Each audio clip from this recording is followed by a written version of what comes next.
divertissement dans 9-11 sur King FM. Merci beaucoup chers auditeurs et chers internautes de King FM ñu ngi am mbégte encore une fois di ñëw ak yéen ci seen émission 9-11 ma am mbégte tey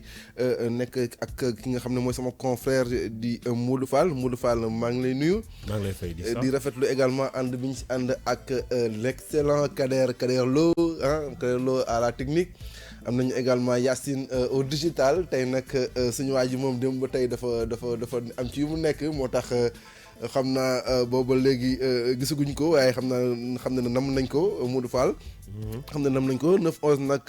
tey ñu comme ni ñu koy waxee actu commenté wala actu expliqué ñu war a waxtaanee li nga xam ne moo xew ci bés bi bokk na ci nag yi ñu mën a jukki mooy xale bi nga xam ne daanaka dafa faatu foofu ca Louga mu doon ab ndongo daara. mu mel ni Modou Fall ndongo daara yi jamono ji ak wala sëriñu daara yi wala daara yi bokk jamono ji yeneen nañu coow lu bari.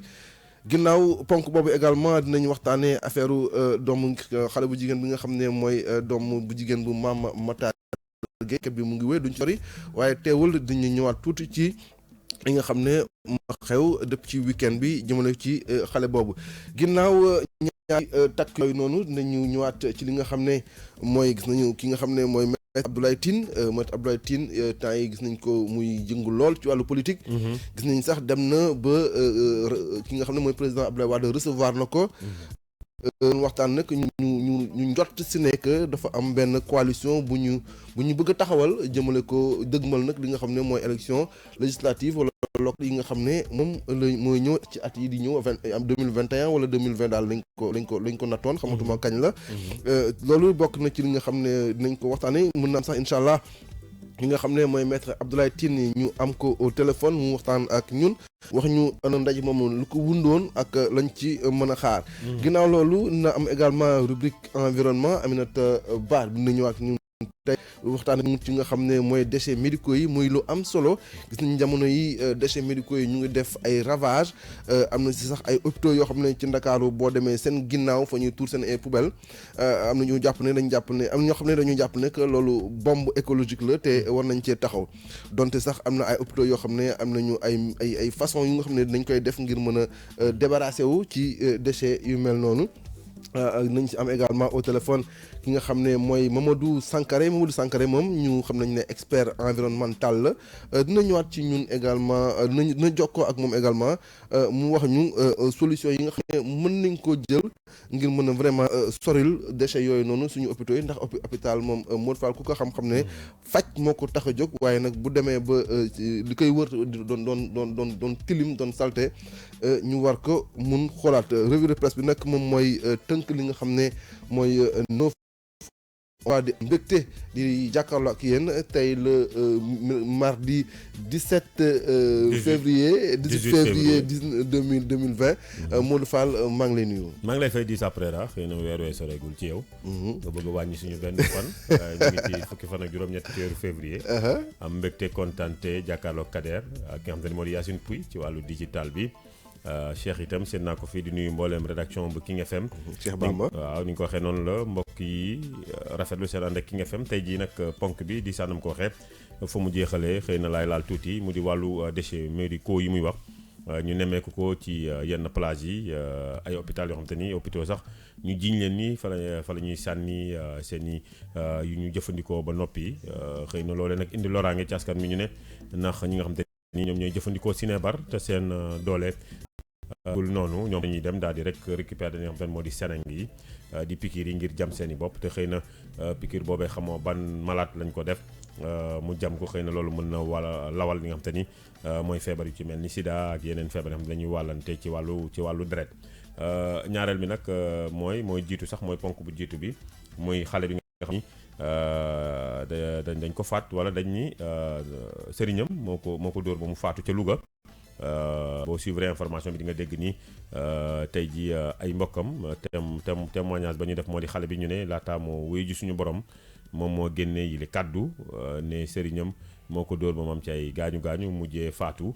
di saa waxu ndongo daara yi ak sëriñ yi ak daara ci boppam jamono ji yëngu lool ci réew mi ñu joxoñ leen baaraamu tuuma lool xëy na ñi nekk ci daara boo leen woowee ñu ne xëy na rek dañoo bëgg ñaawal daara waaye itam ñu jàpp ni daara ci seen i biir am na ñoo xam ne dañ ko mubboo di def ay ñaawteef tey ji fi ñu toll ci Sénégal jot na nag ci sama gis-gis nguur gi jóg saytu kon li nga xam te ni moo di kaaraange gone yi di Saprera. dëgg la Modou Fall nguur gi war na jóg fi mu toll nii daal leen ma ak saytu li nga xam ne mooy kaaraange xale yi mais moo dama jàpp ne que nguur gi dafa war a def lu weesu loolu tey nguur gi dafa war a taxaw ci dëggal boppam ci li ñuy wax formaliser implantation daara yi. tey fi mu toll nii jafe nañu xam ñaata daara moo am ci Sénégal jafe nañu xam ko on va me dire oui c'est difficile de faire ça mais c'est pas impossible. c'est-à-dire que tey toll nañ jamono boo xam ne njàngum alxuraan tollootul. nekkatul loo xam ne dañ si war a noot nit ki. lan moo doon tax ñu daan sampee daara noonu ay jamono. lan moo tax ñu daan yelwaan loo gone yi. loolu dafa bokkoon ci formation bi d'une certaine manière. mais tey jamono ji soppeeku boo xam ne Modou Fall. yooyu yëpp mën naa dañ. teewul gone gi dina jàng ba mokkal te dinañ ko yar. parce que gone guy yelwaane également bu njëkk ba da nga naan juddu ci ab tund. yaroo fa màggee fa. jàngee fa alxuraan ki lay jàngal waa dëkk ba xam ko mu xam sa baay xam sa ndey. xam sa mën naa doon sax sa teewul boo daa xëy di yelwaani ci say bokk ngay dem di yelwaani ak ci say dëkkandoo. li taxoon nag mooy dañ daan bëgg def ci li ñuy wax humilité. boo seetloo añ nga daal yelwaani ak reer. daaw yelwaani ñaar dërëm ak ñeenti dërëm ak juróomi dërëm.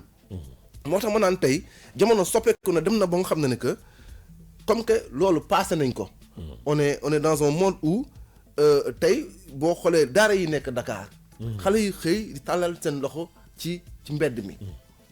mais est-ce que ils le font parce que dañu bëgg liggéey ci ñoom li nga xam ne mooy humilité. wala dafa am leneen lu ci làqu.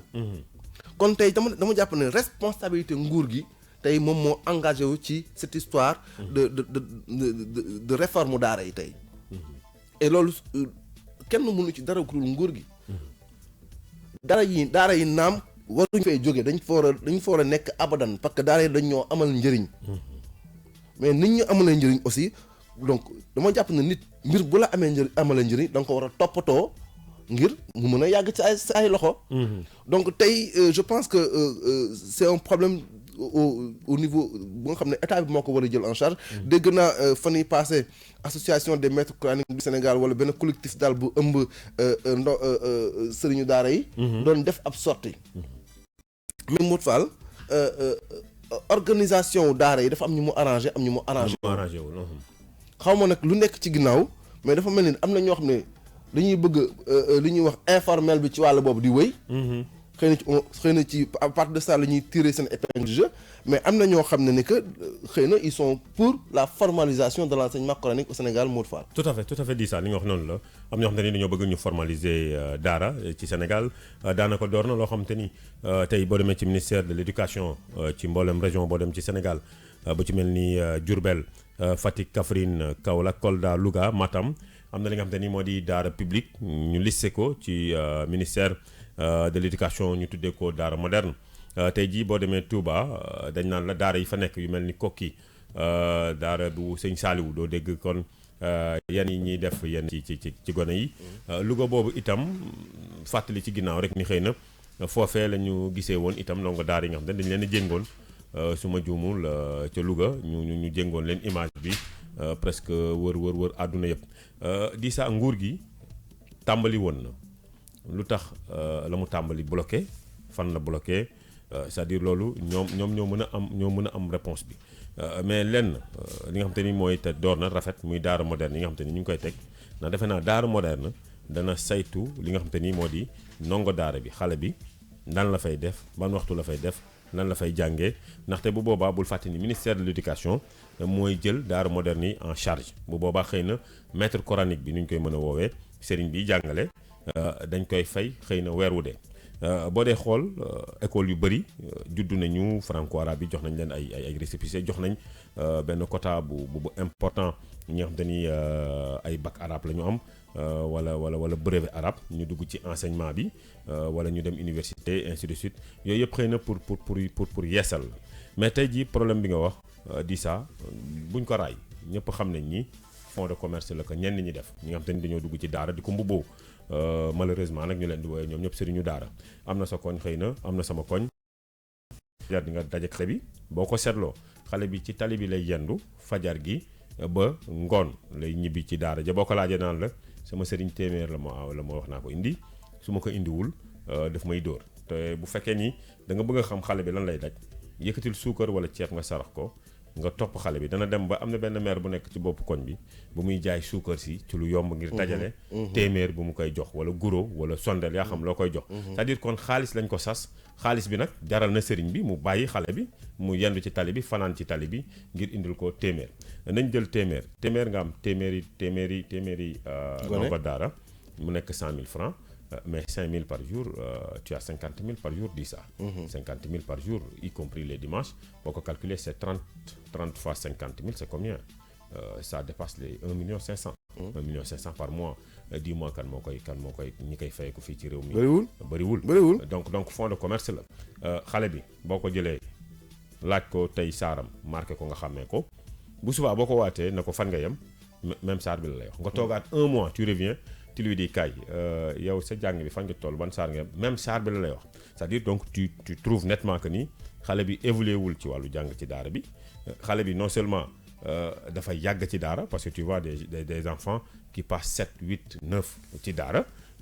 est-ce que loolu mooy rôlu daara tey jii est-ce que acteurs yi nga xam te ni ñoom ñoo set ci wàllu daara ngànk daara est-ce que ñoom waruñu lëkkaloog état bi ñu jug xeex li parce que tamit collectif des marabouts wala collectif des sëriñu daara yuy defaan daara mais nañ ñëw ñu assainir seen métier bi parce que après ça persiste et mu ngi bëgg a yàgg xale yi ñu ngi ciy loru di ça. Mais au-delà de l'État mais il y a les ONG et les associations qui luttent pour les droits de l'enfance tey jii à part mu am ay yu mel nii ay jëye yu mel nii ay ndongo daara bu faatoo ak ku ñu jëng ak jafe na nga dégg leen de façon continue de façon permanente dans le combat pour un peu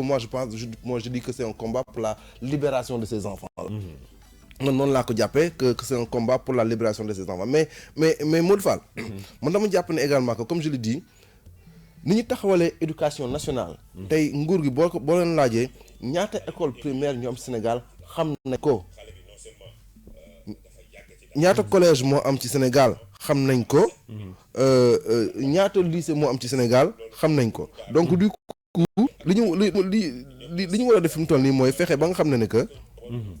le nombre de daara au Sénégal ñu xam ñaata daara moo am Sénégal kan moo nekk ci boppu daara yi dinañ mën a dafa jafe non mais les grandes familles religieuses elles sont pas contre ça fondamentalement mais dëkk yu bëri yu mag yi nga xam ne c'est des pays islamiques mais il y a de l'enseignement religieux j'allais dire mais est-ce que dina gis gone yi dama fa di tàllal loxo defe naa le phénomène de talibé gone yi di dem di tàllal loxo parce que ñu waxee talibé kuy jàngal ci sous-région bi wala ci def naa Sénégal rek nga ko gis bañ na ko ba yenn dëkk sous-région yi dañ ko comprendre à tel point que ils nous ramènent leurs enfants parce que ils se disent que ici on peut faire de l'argent en 1 an en 2 ans donc pour jàpp naa ne que setal suñu der pour dimbali également suñu gone yi jot na tey qu'on mette un cadre formel sur l'éducation islamique au Sénégal def na Modou Fall et loolu nguur gi à travers le ministère de l'éducation et le ministère de la famille même et également war nañ ci taxaw parce que également munoo jox sa doom également sëriñu daara bi amul yorul ñaar dërëm nga bëgg sa doom bëgg am xam-xam ça également c'est contradictoire donc et encore sax Modou Fall même les sëriñu daara ils doivent à mon avis dañu war a ginnaaw jàng bu ñu jàng alxuraan dañu leen war a yóbbu formation en pédagogique surtout c'est-à-dire comme li ñuy former enseignants yi. ñu am benn école wala ñaar wala ñett yoo xam ne que nit ki ginnaaw bu bëggee nekk ustaas bu jàngee alxuraan ba mokkal ko ba wàcc ko ba ñu xam ne kii mokkal na mën naa jàngale parce que mokkal mbir aussi taxul nga mën kaa jàngale ni mu waree. war nañ ci mën a indil leen ci benn école de formation boo xam ne di wàllu pédagogie wàllu pédopsychiatrie. ñu xam xelu xale bi na muy doxee. quand même ñu mën ko ñu mën a jàngal xale bi ci jàngaleen bu mucc ayib. parce que àdduna bi dafa évoluer mënuñu rester ci système traditionnel ñu amoon y a un siècle ci ginnaaw. loolu moo ñu indil jafe-jafe yi parce que système boobu ce n'est plus adéquat à suñu mode de vie aujourd'hui. Est-ce que comprendre nga. et comme ni mu ko waxee sànq Modou Fall loolu mënul am nag tant que état bi affiché wul sa volonté de réaménager ou bien de réformer l'enseignement religieux. Chez les catholiques, ils ont réussi à... Oui, c'est pas comparable, c'est certes. Mais dañuy jàngi catéchisme. Mais est-ce que mos nga gis gu nekk catholique buy jàngi catéchisme taxaw si mbedd bi naan non amul. bañ nañ ko ba ñoom seen école yi dañ koy introduire seen programme yi. mais lan moo ñu tere ñun ci suñu programme yi à l'école primaire que ceux qui sont musulmans et qui veulent étudier le Coran après les cours il y a toujours un moyen de le faire parce que je me rappelle ñun bu ñu nekkee école primaire amoon nañu ay cours arabe option am na ñi nga xam ne ça les intéressé woon na seen parents yi dañu si daan inscrire am na ñoo xam ne intéressé wu la daaw ñu si inscrire ça peut être man damay joxe xalaat rek. Donc je pense que Modou Fall loolu suñu si taxawee. xëy na yàlla mën nañu see dimbali. dëgg la di ça mais li nga war xam dafa am ñoo xam te ni moo di xëy na defuñu option ngir seen doom dugg école. ñu bëgg seen doom dem daara. li nga wax sànq daf ma reeloo xam nga lu tax. parce que au Rwanda. Paul Kagame pour mu régler le problème il a demandé à tous les prêcheurs que da ngay indi diplôme en théologie c'est-à-dire que da ngay jàng. wane ni am nga diplôme bu la mën a permettre ngay taxaw devant une foule. di prêcher. tey ji Sénégal loolu boo ko fi bëggoon def coow yi dana bari. ñaar traditionnellement da ngay dégg da koy wax wolof xale xamul yàlla yar la xam xale xamul yàlla yar la xam te ki di yar wax violence wax dóor parce que yar mooy le bâton ci traditionnellement yooyu ñoom ñooy indi problème yi ñu nekkee yëpp te di saa dafa am ñaar yoo xam te ni ñi yor daara yi war nañ ko xam di saa yow sa ngone wute naag ngone tey jii sama ngoney baay wute naag sama ngone lekk gañ daan lekk démb wute naag gu tey santé yi situation sanitaire bi wute na tey jii tu as quoi tu as des enfants fragiles ñoo xam te ni la majeure partie sont des ñi ay asthmatiques la ñu ay problèmes respiratoires la ñuy am ainsi de suite est-ce que sama maam bi nga daan jéng takk ko ci lu gàtt mu sëgal bopp bi loos bi mën ko téye ay waxtu miirul daanuwul est-ce que tey gone gi tey bu toll ci juróom-ñaari at ci jamono ji ñu toll nii mën na ko est-ce que xale yi nekk ci daara yi dañ leen defal bilan santé est-ce que boo demee ci daara yi di nga fa bon daara yi Sëñ Saliou bi ma fa demee reportage j'ai vu il y a des infirmiers qui sont là-bas des gens qui quotidiennement ñi ngi xool état de santé xale yi mais ci yeneen daara yi est-ce que ñoo xam te ni ñi ngi xool état de santé xale bi léeg-léeg nga dugg ci daara gis xale boo xam te ni sibbiru moo ko jàpp mais dañ koy bàyyi mu tëdd foofu ba keroog muy tane muy jóg wala ba keroog muy faatu est-ce que loolu réellement loolu lañ soxla ci daara est-ce que loolu lañ soxla ci daara léegi li nga wax c'est tout un ensemble bi mooy am nañ fu ñu dooree am na daara moderne on a un institut islamique je crois mën na fédérer on a un ministère on a la direction de la protection de l'enfance et de la promotion on a un budget boo xam te ni dédié à ces enfants là mais man pour man bu ñu defee une assise nationale sur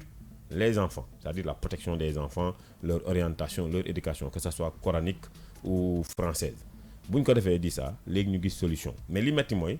tu laisses ces enfants à eux-mêmes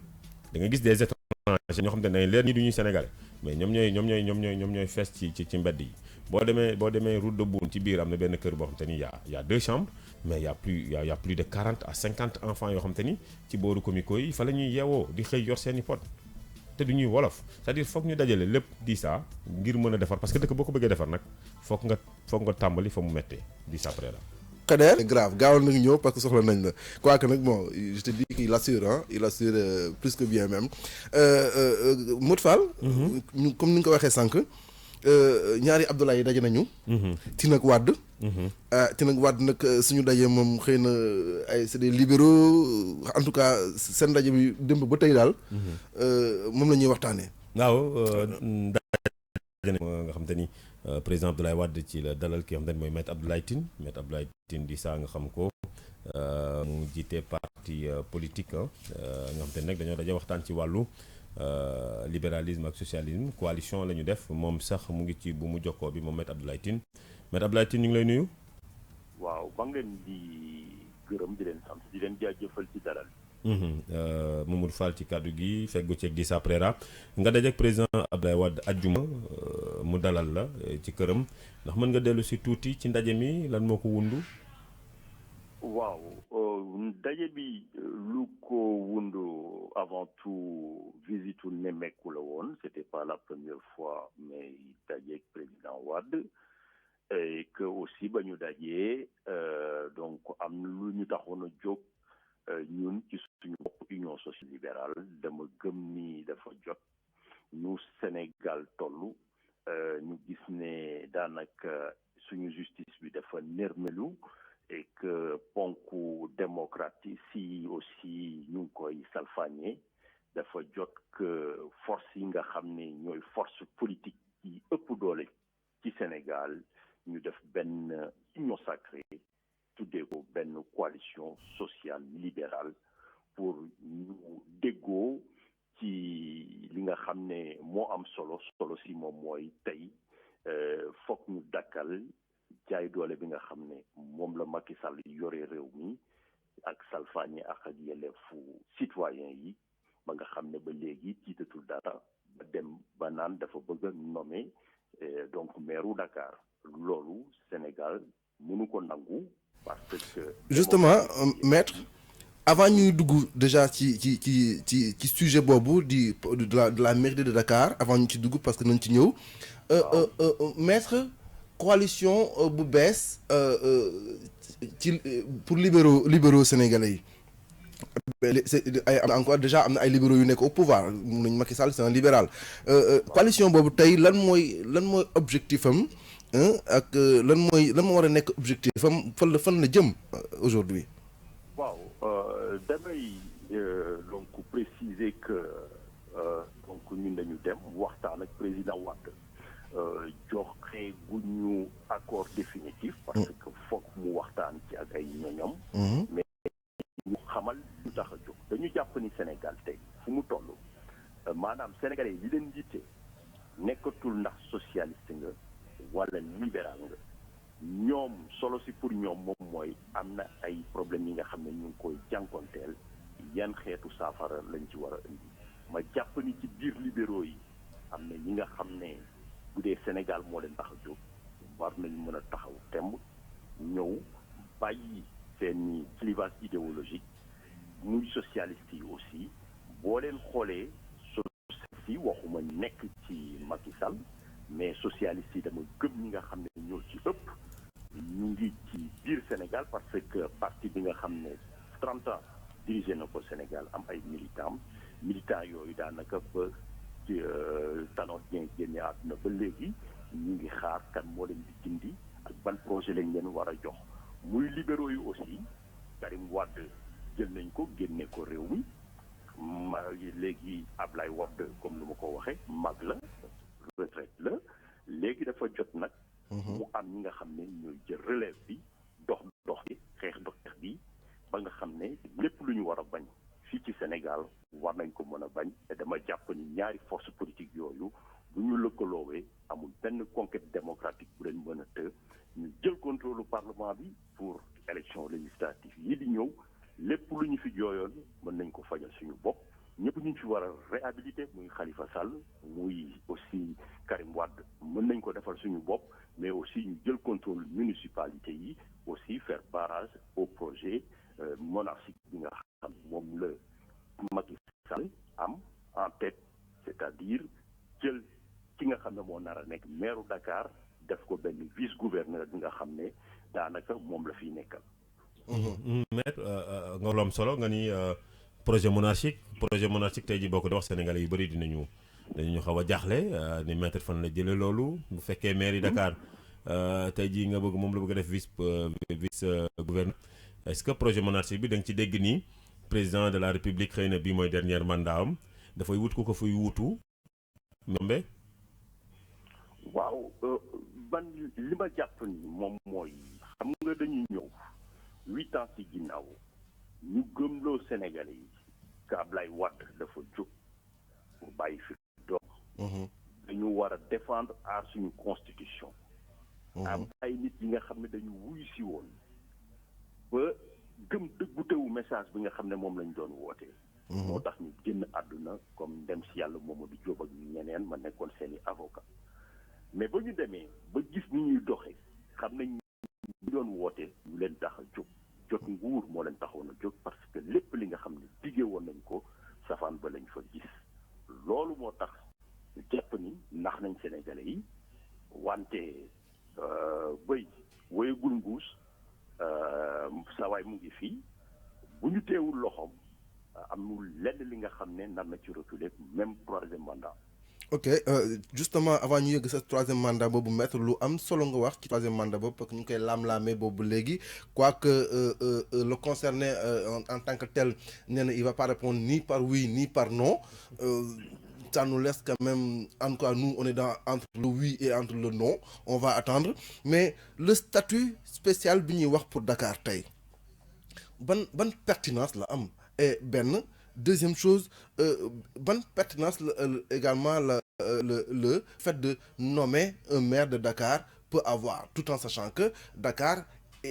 a élu son premier maire vers 1885 donc quand même du lu bees et n'est-ce pas quand même un fort recul démocratique dans ce sens-là ou bien une tentative un peu de museler li ñuy wax adversaire politique wala d'enterrer des adversaires politiques. waaw loolu comme ni ma ko waxee sànq dafa nekk ci benn projet global mi nga xam ne moom la Macky Sall am.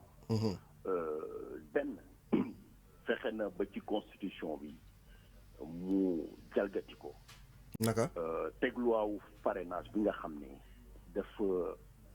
salfaañe principe élémentaire man ci 27 candidats yi nga xam ne dañuy jógoon pour ci bokk ci jongante yi la loi wu parrainage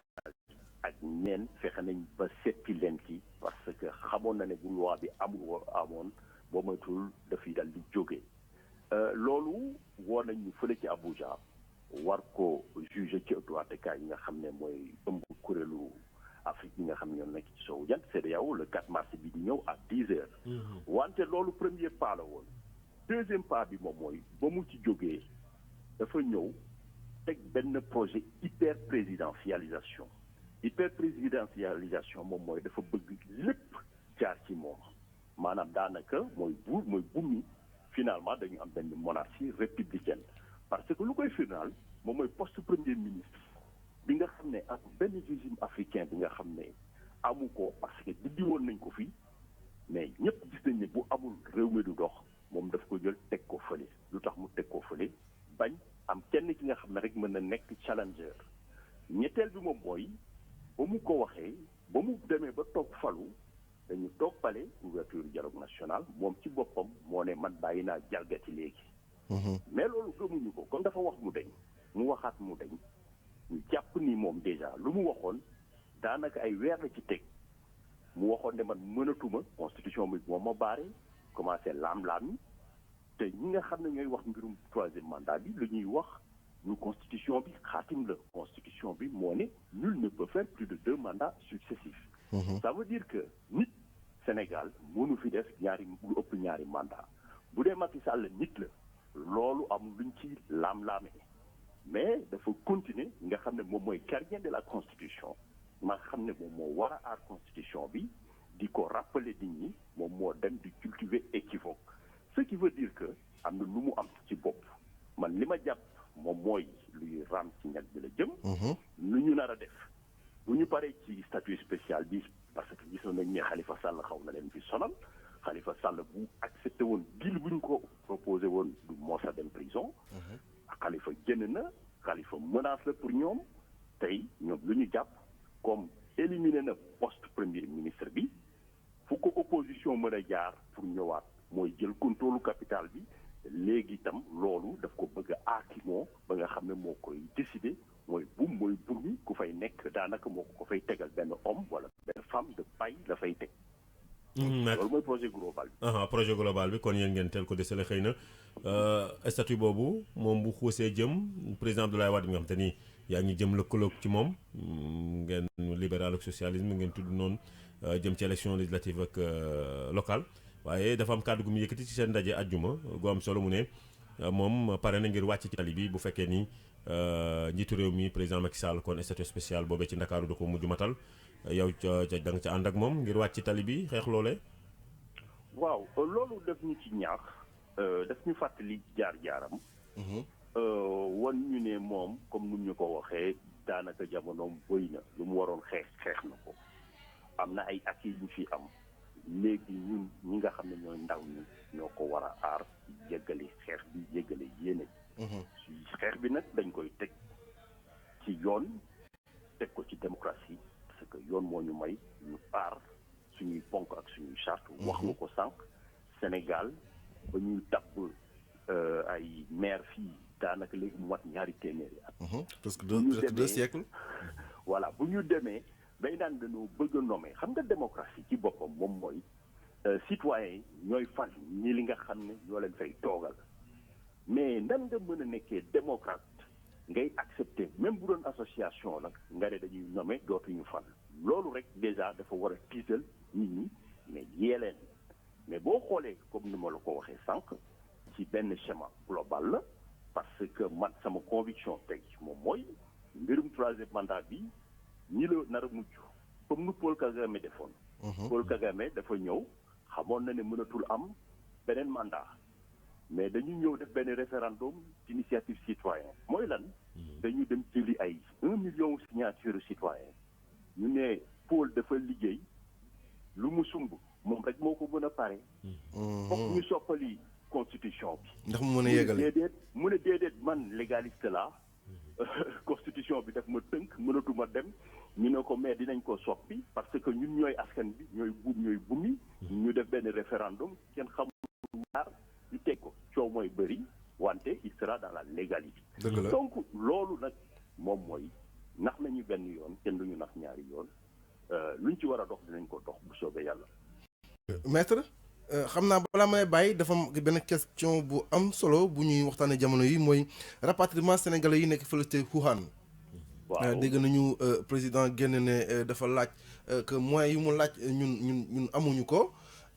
te ñu gis que am na yeneen réew yoo xam ne c'est des pays africains comme nous ils ont rapatrié quand même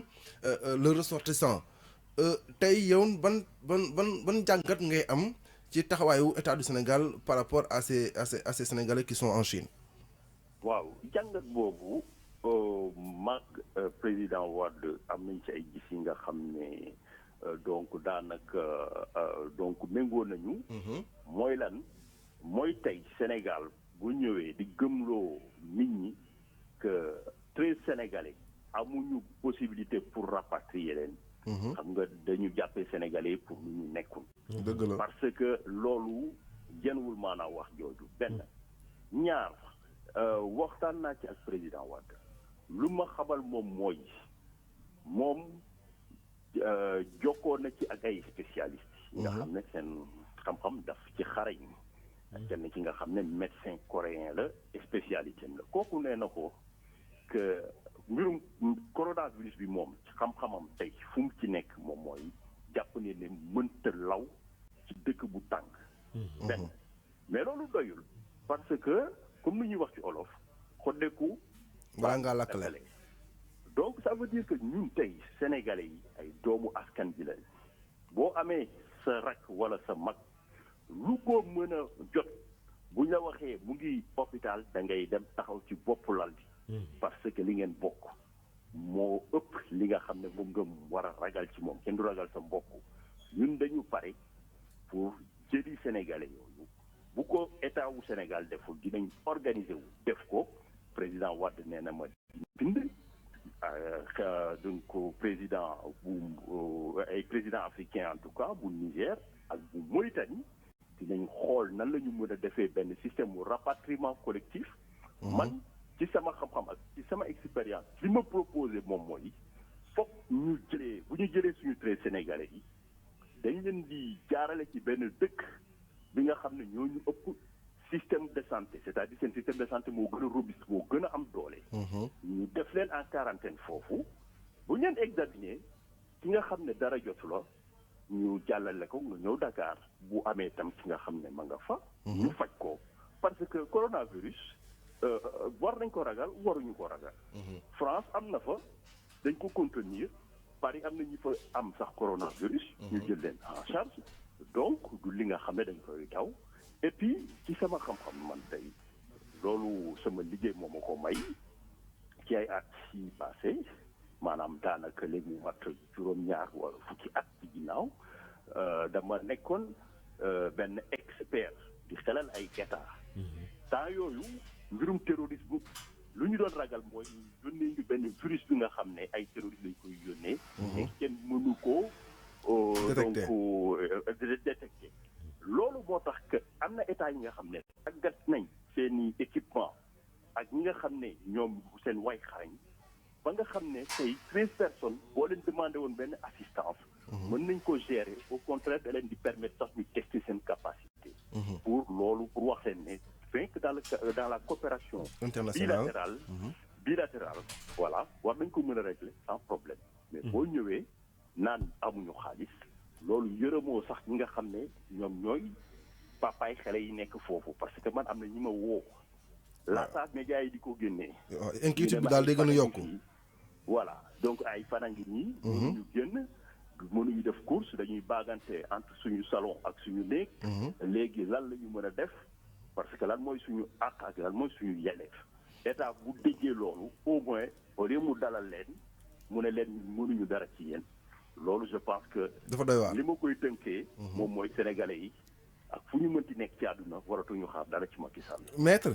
balaa ngay jeexal bi mooy peut-être la dernière question bi daje nga ak président Abdoulaye Wade pour benn perspective yu taxawal coalition bu yaatu est-ce que mën nañu xaar tey yow ak sa parti est-ce que am na yeneen force politique yoo xam ne tey di ngeen dem ci ñoom pour taxawal li nga xam ne moom ngeen bëgg muy coalition bu yaatu jëm ci législative yi ak locales yi di ñëw. waaw suñu yéene mooy ci bés yi di ñëw. ñu dem. nu ñu gisee président Wade dem toog ak Khalifa Sall. ñi nga xam ne jàpp nañ que am na benn légitimité historique ci parti bi. ndaw la moom ak Karim Wade li leen boole moom mooy ils ont été tous victimes du règlement de compte. tous reconnus comme de victimes de détention arbitraire par les juridictions internationales. donc ma dem toog ak Khalifa jotoon naa koo gis ba mu nekkee prison. laata moo génn. tey génn na je pense que xeex bi mu ngi soog a tàmbali. fii lay doore. Merci beaucoup maître Abdoulaye Tine. jërëjëf. Dissa Preira moo nekkoon ci kàddu gi di amoon nañu mbégte wax ak yow. waaw c'est partagé et que maa ngi leen di jaajëfal aussi opportunité bi ngeen ma jox pour ma mën a wax ak Sénégalais yi sur des questions d'intérêt national. ñu ngi lay xaar fii ci studio King FM yi. incha allah. jërëjëf. incha allah. waaw Modou Fall gis nga maître Tine moom li mu bëgg a def mooy taxawal également benn coalition bu yaatu. donc coalition bu yaatu pour xeex li nga xam ne jëm ci xeex bi nga xam ne moo jëmal législative yi di ñëw Modou Fall. il faut nga xam ne que législative yi di ñëw nar na takar naase nar na indi nar na indi jaxasoo bu bëri ci réew mi. waaw ni nga ko waxee di saa noonu la législative moo xam local day doon des élections yi nga xam te ni déterminantes parce que boo dee xool ñoom ñooy les dernières élections yi ñëw avant l'élection présidentielle de 2024 et bu ñu fàttalikoo en 2009 quand même quand Abdoulaye Wade le président Abdoulaye Wade perdait les grandes villes en 2009 loolu moo annoncé woon sa chute en 2012 boo dellu see également ñu remonter un peu l'histoire quand le président Abdou Diouf également avait perdu les élections yi nga xam te ne moo nekkoon local surtout mu di yu 98 yi avec la percée du défunt Djibo Leyti Ka ak l'URD la ca topp xam nañ ko 99 2000 Diouf a perdu les élections tout comme Wade donc le président Macky Sall également jàngee ni ci loolu xam na ni élection locale yeeg législative yi ju jëm ñoo koy déterminer si réellement bu fekkee ni dafa bëgg a toog 2024 dara waxuñu ko buñ ko gagné mooy que son parti quand même donc day perdre pouvoir bi li ñu wax dëgg la ay élections yu nar a metti ay calcul politique yi extraordinaire la ñu nar a teewee ci diggante élection locale ak élection législative di après.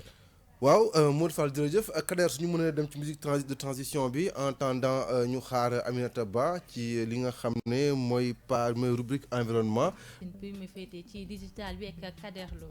mardi environnement sur 9-11 c'est tous les mardis tey nag lan nga ñu indil Aminata Ba lan lañ ñu waxtaanee lan ngay proposé ñi nga xam ne ñooy auditeurs u King FM yi. tey jii nag ñuy waxtaanee lépp lu soxal rek lu jëm ci déchets médicaux yi ndax gis nañ fan ñu weesu fii nii ci ville bu Dakar ci plage Cap Manuel ñu gis fa ay déchets médicaux mu nekk nag loo xamante ne nit ñi dañ koy ñaawlu parce que xam nañ ne déchets médicaux dañu du loo xamante ne dañ ko war a sànni ci plage yi feneen la war a nekk mais du ci plage yi moo tax ñu daal di ciy def benn reportage ci loolu. waaw Kader bu fekkee reportage bi pare na moom mun nga pousse ñu dem ah. suñu ñëwee def ci ay commentaires.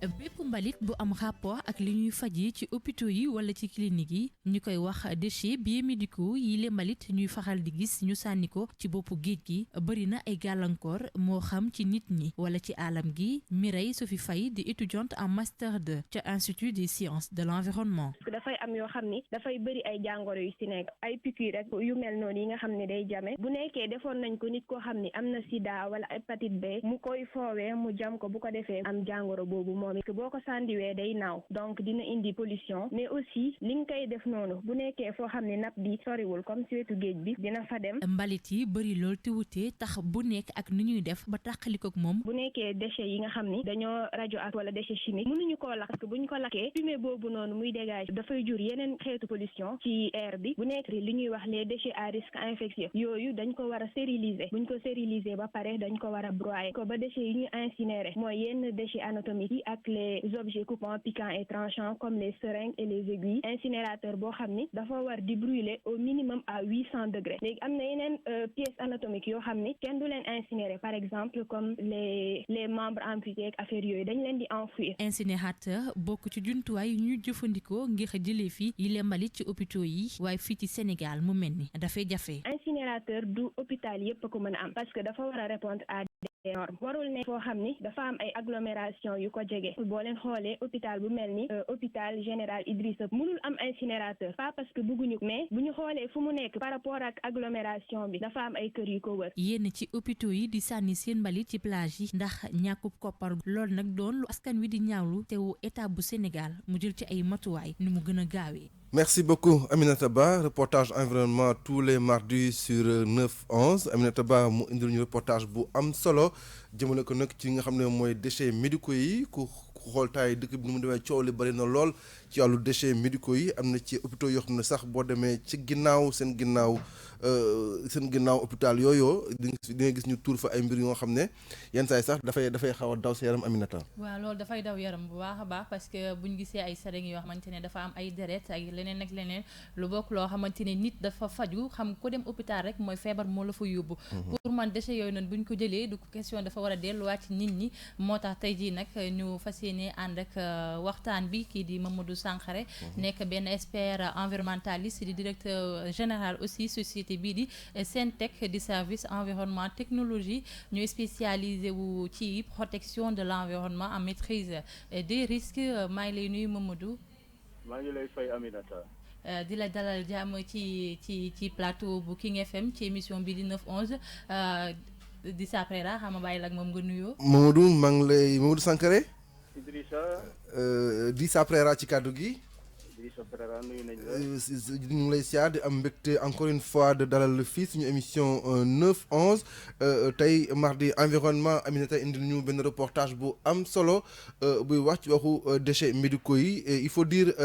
monsieur l'expert que quand même déchets médicaux yi problème la pour déjà askan wi mais déjà problème la def je pense pour hôpitaux yi seen bopp. En effet problème la pour askan wi donc lépp luy wàllu lépp lu ñuy tout ce qui a trait à la santé donc wér-gu-yaramu nit ñi problème la ci mais problème la aussi ci environnement. mën nañu wax de manière générale Sénégal problème bi mu am mooy nu muy def ba gérer tout ce qui est déchets spéciaux. Mhm. Déchets médicaux déchets biomédicaux ci déchets spéciaux yi lañ leen di classé. Hôpitaux yi soxla infrastructure yi mën a jël en charge correctement déchets yooyu noonu li ñu mën a constater mooy amuñu ko. donc moyens yi ñu soxla pour gérer correctement yooyu déchets hôpitaux yi amuñu ko fii ci Sénégal. ok amuñu moyen pour gérer déchets yooyu lu yan moyen la ñu war a am fondamentalement pour gérer genre déchets yu mel noonu spécifiquement parlant. moyens yi mën nañu ne infrastructure la laaj. hôpital bu nekk war na am incinérateur bu mën a jël en charge déchets yi muy générer. même si bu ñuy wax incinérateur bi mën a jël correctement les déchets biomédicaux loolu hôpital soxla ko la hôpital mënu ko am. léegi ci élément bi jàll maa ngi dégg ki doon wax je pense que étudiante la. nekk ISE. li mu wax mooy incinérateur hôpital yi ñu am fii nii mënuñ koo abriter. parce que incinérateur ci boppam installation classée la. donc moom ci boppam établissement la boo xam ne dafa war a obéir à des normes sécuritaires. donc il faut que mu distant des habitations les plus proches de 500 mètres. et le fait est que li ñuy ko seetlu ci Sénégal mooy hôpitaux yëpp dañ nekk en pleine agglomération. donc ñoom hôpitaux yi li ñu war a am comme infrastructure de base mooy incinérateur bu mën a jël peut-être jusqu'à 800 degrés yenn déchets yi ñuy générer mais encore une fois li muy laaj ci moyen hôpitaux yi amuñu ko li muy laaj ci coût pour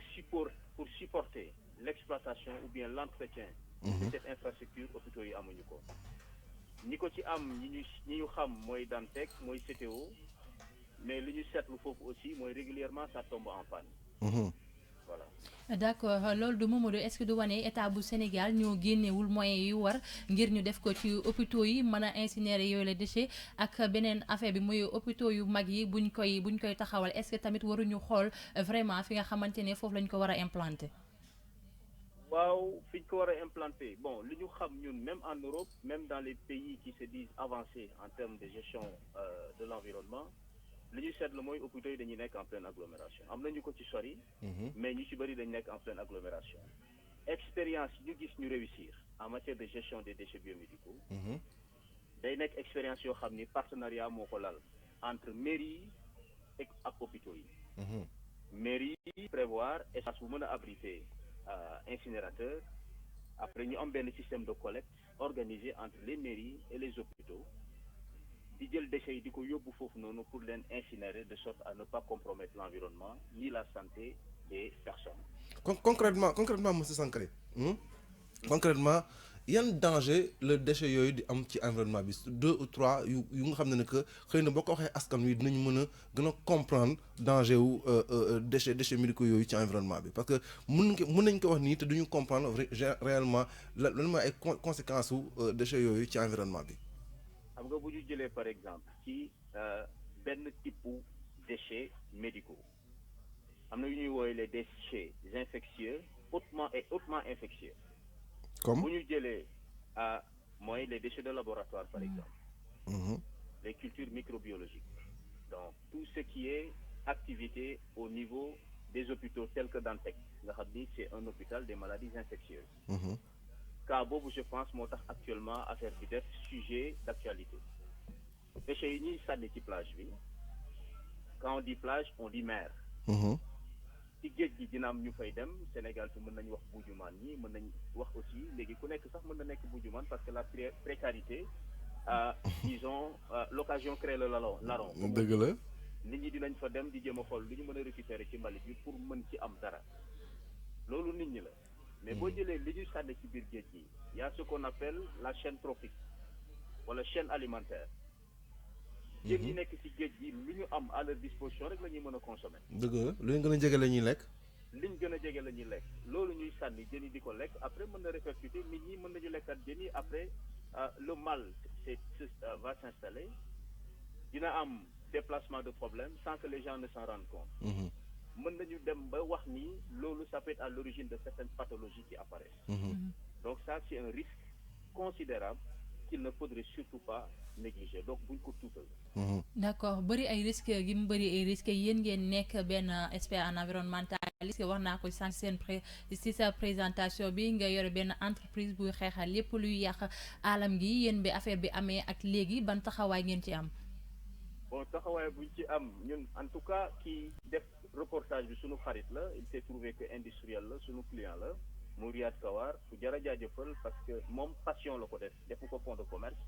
dafa jóg rek taxaw pour sàmm tout ce qui est environnement wala tout ce qui est santé sécurité moom ci loolu c'est son quotidien donc jaajëfal ko la ñu mën appuyer ko la ñu mën aussi duñu jóg di sensibiliser bon man mii di wax ak yéen léegi je suis dans le privé mais fonctionnaire la woon ministère de l'environnement donc j'étais chef de bureau application des normes bi ma fa nekkee donc ministère de l'environnement mais plus précisément direction de l'environnement mu nekk bras technique fii ci Sénégal boo xam ni lépp lu jëm ci wàllu préservation de l'environnement ci la ñuy taxaw am nañu fii benn expérience benn hôpital bu ñu waroon installer je pense que installé nañ ko mais ñu waroon ci def incinérateur hôpital bi nekk en pleine agglomération loolu lu bloqué loon dossier bi ci la bokkoon parce que dañ ne woon incinérateur mënul nekk en pleine agglomération parce que dafa war a obéir à la distance sécuritaire des 500 mètres donc ñun sensibilisation ci la ñu nekk tout le temps hôpitaux yi tamit mën nañu wax li tax actuellement mu nekk sujet d'actualité mais boo demee ci hôpitaux yi je vous donne un exemple simple hôpitaux yi dañoo war a am buanderie avec des machines assez normalisées assez conformes assez performantes mais bu ngeen duggee ci hôpitaux yi vous vous rendrez compte que machines yi fonctionné wuñu correctement femmes ya fa nekk di def linge couvert yi drap sale yi ak ci maladie di tëdd ak yooyu yëpp des fois dañ koy def à main nue yooyu yëpp c'est des problématiques yoo xam ne nit ñi dañ ci war a def éveil de conscience jàppale hôpitaux yi ci seen combat parce que moyen rek lañ soxla pour def seen liggéey correctement mais aussi ñuy trouver ay synergie entre hôpitaux yi ak mairie yi jouer seen wàll hôpitaux yi jouer seen wàll état mettre à leur disposition ñoom ñaar ñooñu ñëpp les moyens yi ñu soxla pour préserver santé nit ñi ak environnement. mairie yi def ci seen wàll alors Aminata demal vas-y. non li ma ko bëggoon laaj rek mooy plage yi ci mbiru plage yi laay wax fii Sénégal gis nañ nit ñi waxuma sax déchets médicaux yi mais yeneen déchets yi lu ci mel ni ay déchets plastiques ak leneen dañ koy gis lu bëri ci plage yi est-ce que jotul tamit ngir yéen ñi nga xamante ni da ngeen di yëngu ci mbiru environnement ngeen taxawal benn combat boo xamante ni dañ fiy jëlee lu ni mel. waaw ñu ngi ci nit ñi ñu ngi ci mouvement yi bëri nañ. Je pense que am na benn jeune bu lancé benn mouvement Mamadou Sakho lui il est très actif Ali Aïdar loolu combat am de tous les jours ministères yi aussi faut pas mënuñ leen fàtte direction de l'environnement en l'occurrence mënuñ leen fàtte loolu mooy seen combat au quotidien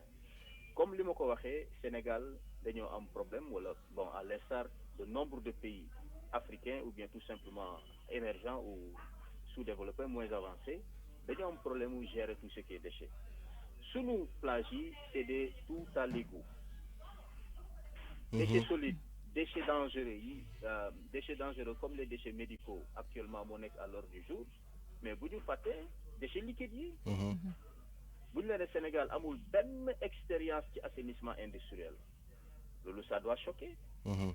unité industrielle yi de fait dañuy installé wu en bordure de plage dëgg la di fa sotti seen ndox yi dañuy naan ndox bi mën nga ko sotti ci géej gi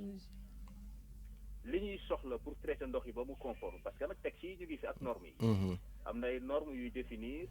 yan type d'eau usée nga war a rejeter dañ lay exiger benn niveau de traitement nga xam ni boo rejeter du compromettre environnement bi ñi ko ciy respecté bëriwul dëgg la nag ñu ciy def effort mais ñi ko ciy respecté bëriwul am na ñu ciy def effort di nga am ay industrie agroalimentaire di nga am ay industrie chimique di nga am ay industrie pharmaceutique ñoom ñëpp ñu ci bëri boo demee boo xoolee fi ñuy rejeté da ngay gis ni directement ci géej gi la et répercussions yi c'est sur la santé des personnes. waaw monsieur Sankaré avant ñuy jeexal am na quelques questions peut-être Aminata dina ñëwaat ci kanam wax nga ko sànq suñu hôpitaux yi amuñu moyen wu prendre en charge la question des déchets médicaux et du sax suñu hôpitaux yi kese boo xoolee de façon générale dëkk bi dafa am ay jafe-jafe souvent pour prendre en charge la question des déchets tey pour ñu mën a pour une meilleure gestion de cela vu qu'on n'a pas les moyens. Qu'est-ce qu'on pourrait faire entre les populations, les mairies, les hôpitaux, les gouvernements ensemble? Qu'est-ce qu'on pourrait faire au moins pour quand même diminuer effet yi nga xam ne moom la déchets médicaux yooyu di def ci environnement bi ou mieux essayer de prendre en charge cette question-là? instaurer des systèmes de collecte et de tri. Comment? Au sein des hôpitaux. Ñu xam lépp lu ñu mën a broyer lépp lu ñu mën a stériliser lépp lu ñu mën a broyer. ñu am mécanisme bu assez huilé nga xam ni en interne au moins ces aspects-là on les gère. Mais encore une fois hôpitaux yi tant que c'est ce modèle-là c'est sur ce modèle-là qu'il fonctionne. Je pense pas qu'on pourra trouver une solution viable. Je pense pas que dinañ mën a teg stratégie boo xam ni dina mën a durable tout simplement. Ok. Il faut partenariat yi il faut que mairie yi dugal ci seen loxo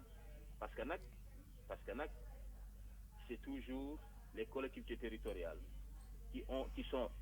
à part au Sénégal d'acte 3 de la décentralisation. Dëgg la.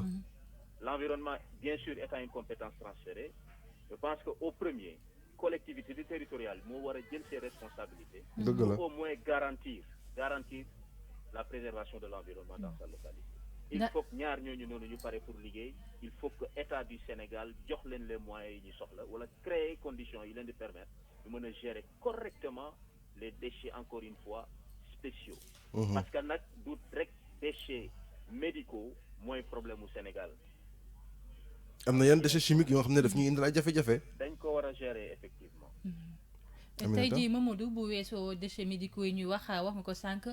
jafe-jafe yu ñu am ci mbirum environnement fii ci Sénégal bari na lool ci plage sax léegi gis nañ dafa jafe ndax nit ñi léegi fu leen neex la ñuy tabax yéen ban projet ngeen tëral ngir xeex construction anarchique bi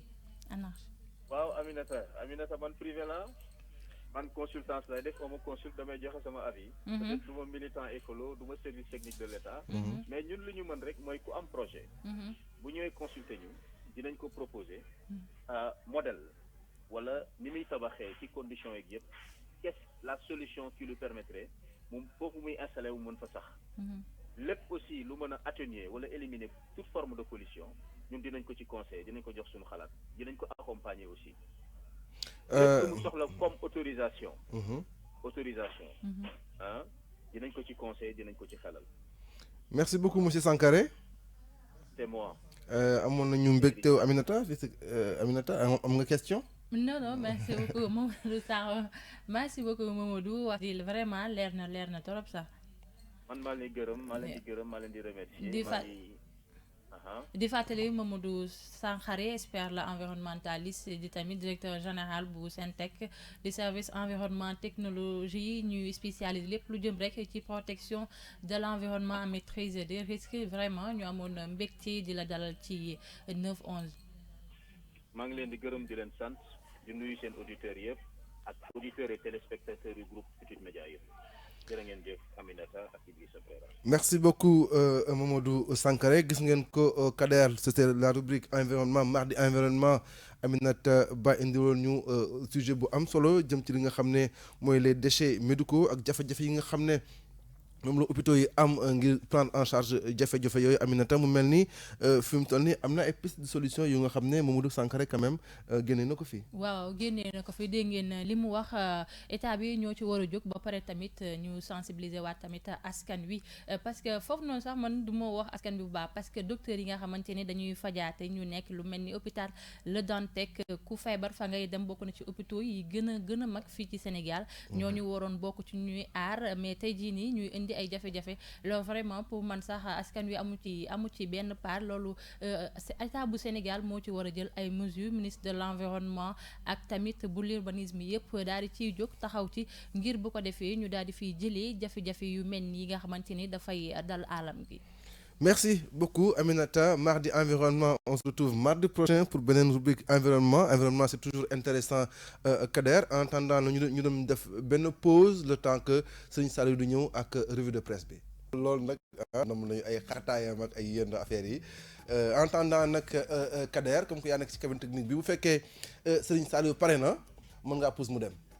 yéene kaay yi ak Serigne Saliou Seck. taalibe ko dundug werelaan gi nu nekk daanaka yéene kaay yi nu xëyandool ñoom ñëpp xëy di ci wax la tribune ne dëgg la gune yi lu metti la ñuy jànkonteel alxatir dëgg la nu nekke di leen jatang di leen tënk boole ca di leen ngalaap journal des médias bi ne la bi samp nag moo di ne kan mooy wàllu gone yeeka naqar wi ni jànkonteel ndax yéene kaay bi nee na nguur gi fi nekk te président Macky Sall jiite ko moom lajj gu rëy la def jëmale ko ci tuut tànk yeeg seenu nekkin ndax nag ba fii gisuñu benn saafara bu nu ca def te nag yëf yaa ngi bëgg a ëppi yoxo vox populi ne xamoo si dara sax ndax nag amatina benn sëriñ daara bu nu joxoñ baaraam tuuma ne dafa dóorub taalibeem ba mu jaaree faa ñàkk bakkanam journal bi ne mbir mu ne mel moo ngi xewee ca quartier na di koñ bu ne ca diwaanu Louga taalibe ba Abdoulaye Camara la tudd wopp la def yaram wuy metti bay benki ñenke daal di koy tëral ñu rawale ko ca l'hôpital foofee ca lalub l'hôpital ba fa la xamale ay waajuram ne leen ustaas bi may jàngal moo ma dóor ba may bëgg a dee ci ay seede ba tey ci ay waajuram nee nan gannaaw kàddu yooyee seen doom ji yëkkati ci la dogee génn àdduna journal bi ne loolee lépp nag moo tax ba procureur ubbi na ci enquête ba noppi ne néew Abibulaay Camara nan ko andil ci diwaanu Ndakaaru ñu def ca autopsie exclusif yéene kaay ne gannaaw Louga itam ca Dagana ray nan fab taalibe américain bii di Mohamed Cissé moom ca Fass kawoon nga nekk ca Kaolack lan ko raye woon libération yéene kaay ne ña ko ray enquête ba am na leneen lu yeesu lu ca feeñ ndax nag ñaar ñanu ca jotoon a jàpp kenn ka boo moytuwul tama naru ko ëppi buum ndax nag journal bi nee na la tax ñu wax ko te itam te tax ñu war koo gëm di ne waa ji enquêteurs yi dañ koo delloo ca këram di seet ba gis fa benn mbubb mu tax rip ak deret ci lan ko laaje fu deret ji jóge waa ji tontu leen ne leen benn mala la doon ray waaye nag enquête kat yi gannaaw ba nu yóbboo mbubb ma ba def ca seeni gëstook seeni xeltu ci lan gisee ni deret joojee dereti nit la libération yéene kaay ne lii moo tax ñu jàpp ne waajoojee faatuk Mohamed Cissé gi ba fii mënagu caa set li setagul ba tey moo di mbirum Thione Ballago Seck Les Échos ne démb rek coow lu rëy amoon na ci diggante avocat yi koy layool ak juge ba leneen li yoon wàll si woon moo di mbirum Fatou Bintou Gueye di doomu Mame Matar Gueye bu ONG Jamra te nu waxoon ni dafa réer te ca mu jëntal ga mu feeñ Le Témoin ne xale bi ci boppam moo waxal boppam ne réerul woon Mame Matar Gueye ci L'Observateur ne lu ci mën di am daal police ci boppam moo war a wax génn askan wi li xew dëgg-dëgg te leneen ban caa am Les Échos ne lu ci mën di am daal Mame Matar Gueye moom jàpp leen ni àdduna wërngal këpp rawatina askanu Sénégal ñoo maase di ko jàppal tànk Moustapha Diakhaté ci 24 heures yéene kaay ne lieutenant Ndiasse Diom di policier bi génnoon wax ne Fatou Bintou Gueye ci ab obèse la nekkoon na ko faram dañ koo war a dàq ci police bi ndax nag Moustapha Diakhaté nee na ab takk der dafa war a maandu ñu maandu ñun ci loolu te wax ci leneen lu nekk ci feneen L'Observateur a ko xëy bind ci xëtam journal U15 Angle Corniche bi ne l'hôpital yi nekk ci réewum Sénégal rawatina yi nekk ci Ndakaaru musiba dëgg ñoo fi xew te it lu nu war a jóg la bokk na ci jigéen bu amee doom ba noppi wala sax ab doomu aadama bu jànkonteeki jafe-jafe ba nu dog benn ci ay cëram dañ koy gas suul te loolee nag mën naa dem ba jur musiba dëgg moo di ñuy xalaat wala di wax naan meeru Ndakaaru dañ koo war a fal président Abdoulaye Wade ne loolee moom du ko mas a fekke te it du ko mas a nangu góor gi ci réew mi quotidien di xamal Abdoulaye Tine mi seqoon nag moom waxtaan ne ko projet fal maire bu Ndakaaru moom du ci ànd tey ëllëg waxi nopp te it bañu ci ba ci noo fanaane ndax nag bés bu nu demee ba naan dañuy def bi le projet moom ci boppam dina wàcc ci mbeddi Ndakaaru yi jaamaarloo ak nguur gi fi nekk nataalub Khalifa Babacar Sall moo nekk ci xët u njëkku L'As yéenekaay journal bi ne li ko jaaxal ba tax mu di ko laaj moo di cell ji xaaf nekk lan moo ko waral ndax calcul politique la wala ak ragal la li ñëpp ragal jàngoroy coronavirus dugg si ci réewum Sénégal source a ak évidence yéene kaay ne Abdoulaye Diouf Sarr di jëwriñ ci sàlloo wàllu wér-gu-yaram ci gouvernement bu Sénégal gannaaw maam njare bu Yoff bi la yoon saltige ya nekk ca Fimela la utali ngir ñu defal ko ciy pexe waaye nag li saltige yi xamle moo di ne bu nu defee seeni man-man ba noppi jàngoro jële di coronavirus du mas a dugg ci réewum Sénégal. waaw mu ngoog revue de presse 2.0 bu Serigne Saliou Seck xale bi xew si jamono comme ni ko Kals di waxee. oui daaneel 2.0 démb maag Coro def. biñ ko lancé noonu ñu jug di dem Coro kii moom dafa aay. ah Coro boobu la ma dem foofu la toll. kii moom dafa aay ma ne ko doon Coro yow fi ko toll ñun romb nañ foofu. mais Disa moom coronavirus moom. na yem fa mu war a yem rek. ay saltige mën nañ ci dara am. bon. alhamdulilah buñ duree jàmm ñu la ñu yàlla jéggal waaye na yem foofu mu war a yem rek. comprendre nga na yem foofu noonu xaw ma. yàlla ñu yàlla waaw suturaal vraiment yàlla mais dégg naa nag dimbali ñu virus bi. mënta dund fu tàng. waaw waaye loolu la ñu wax waaye dina matte du matte. waaw comme que virus la daal. na yem foofee. waaw mag ñu baax ñu fi tëdd. waaw ak seen i doom ak seen i set yi ñu fi bàyyi. vraiment ak église beeg yëpp nañ boole ñaan. mën na am yàlla am kenn kum ci rus wala ñaar ñu ci rus musal ñu ci balaa boobu. yow sax mën na la rus di. waaw ñun ñëpp laa wax ñu boole ñaan ndax kenn xamul gémmiñ gi yàlla rus musal ñu ci balaa boobee ndax yàllaay tege balaa. te moo koy teggi di après la. amiin dafa mel ni 9-11 jeex na. waaw fii de dañ koy yemale daanaka temps bi xëy na gàtt na lool ci ñun yëguñu mu jàll jaajëfal kon yow di saa di la jaajëfal di jaajëfal wàllu technique beeg ñoom seen rédaction bi itam gërëm sama bopp nag di leen jox dig daje àjjuma. merci beaucoup Modou Fall moom nga xam ne moom laa àndaloon tey ci 9-11 depuis 9h30 di gërëm également Aminata Ba ci mardi environnement def na reportage bu am solo invité bi tamit indi na fi ay solutions ci wàllu prise en charge des déchets médicaux ay solutions yu am solo di remercier également la rédaction de King FM Kader Lo à la technique maa ngi lay remercier bu baax a baax liggéey bi mu mucc na ayib Daouda yow mun nga ceene parce que nag amul problème Yacine King ku la bañ yàlla na dee comme ni mu koy waxee